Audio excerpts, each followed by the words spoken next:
दोस्तों आज मैं आपको बहुत ही अच्छी मोटिवेशनल स्टोरी बताऊंगा हिंदी में। आप इस स्टोरी को एंड तक सुनिएगा, आपको बहुत ही मोटिवेशनल लगेगी। चलिए आइए स्टार्ट करते हैं।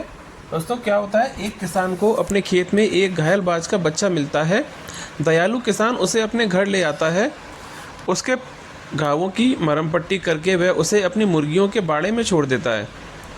आश्चर्यजनक रूप से कुछ ही समय में वह छोटा बाज मुर्गियों की तरह बोलना और फुदकना सीख जाता है, क्योंकि वो उनके साथ रहता है। उन्हीं की तरह पानी पीता है, दाना चुगता है और धूल में मुंह मारता फिरता है। इस तरह काफ़ी वक्त बीत गया। एक दिन किसान का मित्र उससे मिलने आया और जब उसने बाज को मुर्गियों के साथ रहते देखा तो किसान से इस बारे में पूछा। किसान ने सारी कहानी उसे बताई। मित्र को उस शानदार पक्षी के लिए बहुत दया आई, जिसे प्रकृति ने बादलों के भी ऊपर उड़ने के लिए बनाया है।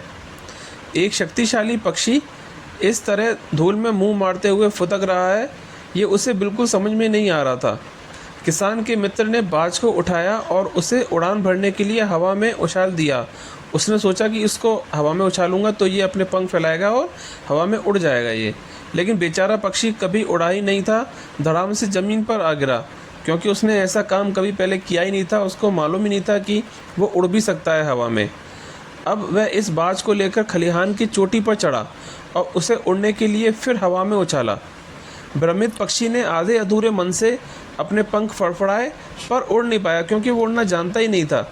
वह नीचे पड़े घास के ढेर पे आ गिरा। कुछ देर अपने आप को सामान्य करने के बाद वह फिर मुर्गियों की तरह धूल में मुंह मारने लगा। अगले दिन वह बाज को लेकर एक पहाड़ की चोटी पर फिर चढ़ गया। उसने बाज की आंखों में देखा और उसको चिल्लाया बहुत तेज, तुम समझते क्यों नहीं? तुम मुर्गियों की तरह रहने के लिए नहीं बने थे, तुम आकाश में उड़ने के लिए बने हो, धूल में पड़े रहने के लिए नहीं। उसने सुनिश्चित किया कि बाज सूरज की तेज रोशनी का सामना कर रहा था। फिर उसने शक्तिशाली पक्षी को आकाश में आज़ाद कर दिया और इस बार बाज ने अपने पंख खोले, सूरज को देखा, घाटी से उड़ते हुए तेज हवा का सहारा लिया और क्षितिज के पार स्वर्ग के बादलों में गायब हो गया। हम भी दोस्तों उसी बाज की तरह हैं। हमें अपनी क्षमताओं का एहसास ही नहीं है, क्यों इस कंफर्ट जोन से बाहर नहीं निकल पाते, क्योंकि अक्सर हमें पता ही नहीं होता है कि हमारा कंफर्ट जोन क्या है। जैसे कि हनुमान जी की तरह हमें अपनी छुपी हुई शक्तियों की अनुभूति ही नहीं है, जब तक कोई जामवंत हमें उनकी याद न दिला दे। तो दोस्तों हमें अपनी क्षमताओं और ताकत का एहसास खुद करना होगा कि हमारे अंदर किसी भी काम को अच्छी तरह से करने की पूर्ण रूप से क्षमता है। दोस्तों अगर आपको ये मोटिवेशनल स्टोरी अच्छी लगी हो तो लाइक और कमेंट और सब्सक्राइब ज़रूर कीजिएगा। इसी तरह की और भी स्टोरी आपके सामने आती रहेंगी। आप सभी लोगों का बहुत बहुत धन्यवाद।